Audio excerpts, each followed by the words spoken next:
کیا بشرا be be اکیلی عمران خان کو رہا نہیں کروا سکتی ہیں؟ اردوان یا Mahathir Mohamad? Bushra be be کا پسندیدہ لیڈر کون؟ کیا بریلوی روحانی سوچ کی حامل ہے؟ سہیل وڑائچ کا کالم۔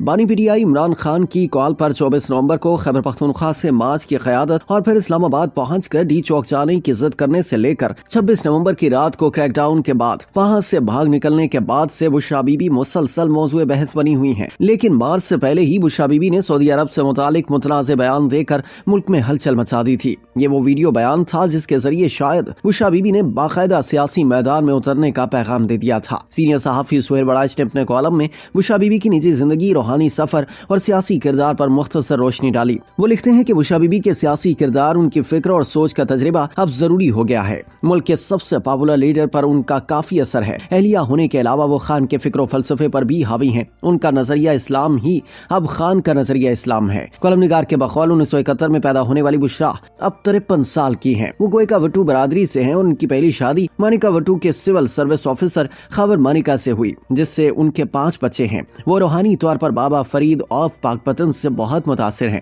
ان کا لگاؤ تصوف، روحانی شخصیات اور سلاسل سے ہے، مگر وہ خلوت پسند تصوف کے قائل نہیں لگتی۔ وہ خانقاہ یا درگاہ میں بیٹھ کر اشاعت دین کو شاید مکمل فریضہ نہیں سمجھتی۔ وہ عمل کی دنیا کے قائل لگتی ہیں، کیونکہ عالم اسلام میں ان کا پسندیدہ لیڈر طیب رجب اردوان ہے، یا پھر وہ مہاتیر محمد کے قائل لگتی ہیں۔ یہ دونوں رہنما عمل پسند مسلمان رہنما تھے جو مغربی دنیا سے متصادم رہے۔ سہیل وڑائچ نے بشرا بی بی کے سعودی عرب سے متعلق ویڈیو بیان پر اپنا ماہرانہ تجزیہ پیش کرتے ہوئے لکھا کہ اسلام آباد کی جانب مارچ کرنے سے پہلے بشرا بی بی نے جو ویڈیو پیغام جاری کیا اس میں ان کے فکر و فلسفے کے 2 اہم عناصر سامنے آئے۔ ایک تو انہوں نے سعودی عرب میں رائج نظام کو غیر شرعی قرار دیا اور ساتھ ہی اس عزم اور یقین کا اظہار کیا کہ عمران خان ملک میں شرعی نظام کا نفاذ چاہتے ہیں۔ دوسرا اہم عنصر اس نشری بیان کا یہ تھا کہ عمران خان مدینے میں ننگے پاؤں گئے، گویا ان کی رائے میں احترام کا اظہار بھی ضروری ہے، اور یہ مدینے میں ننگے پاؤں چلنے سے ظاہر ہوا، جس پر بقول بشرا بی بی سعودیہ والوں نے اظہار ناپسندیدگی کیا۔ گویا سعودی عرب کے نظریہ اسلام سے انہیں اختلاف ہے، وہ بریلوی روحانی سوچ کی حامل ہے۔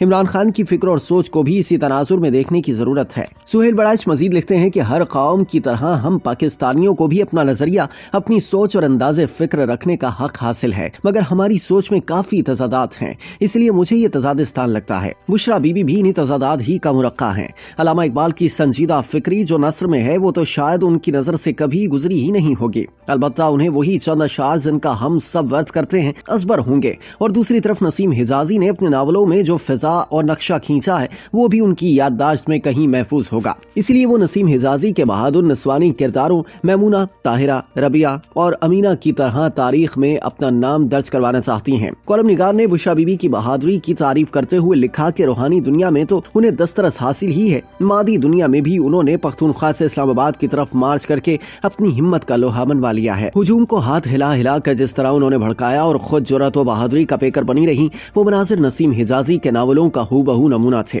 سہیل وڑائچ کے بقول ہمارا تضاد دراصل یہ ہے کہ ہم افسانوی واقعات کو حقیقت سمجھ بیٹھے ہیں، ہم واقعی عقل کو یار اور عشق کو اعلیٰ و برتر گردانتے ہیں، ہم واقعی خود کو محمد بن قاسم اور حجازی کے ناولوں کی ربیہ تصور کر لیتے ہیں، مگر یاد رکھیں کہ آج کی دنیا میں جذبات، جوش اور جنون پر عقل اور ٹیکنالوجی بھاری پڑ چکی۔ اب ربیہ اکیلی حجازی کے ناول شاہین کی طرح پاکستان کی قسمت نہیں سنوار سکتی۔ بشرا بی بی اکیلی ریاست سے لڑ کر اپنے خاوند کو فتح کے تخت پر نہیں بٹھا سکتی۔ کالم نگار نے 26 نومبر کو کریک ڈاؤن کی وجہ سے احتجاج چھوڑ کر بشرا بی بی کے فرار ہونے پر تجزیہ پیش کرتے ہوئے لکھا کہ تاریخ بڑی ظالم صنف ہے، آپ ساری عمر بہادری، جرأت مندی اور دلیری دکھائیں لیکن آخری لمحے پر بزدلی دکھا دیں تو آپ تاریخ کے ابو عبداللہ بن جاتے ہیں۔ غرناطہ کے آخری حکمران نے جب رخصت ہوتے ہوئے آنسو چھلکائے تو اس کی ماں نے اس سے تھپڑ رسید کر کے کہا تھا کہ بہادروں کی طرح لڑ نہیں سکے تو اب کمزوروں کی طرح مت رو۔ بشرا بی بی بڑے تم تراک سے فاتحانہ انداز میں اسلام آباد میں داخل ہوئیں تو چاند بی بی جھانسی کی رانی یا رضیہ سلطان کی طرح لگیں،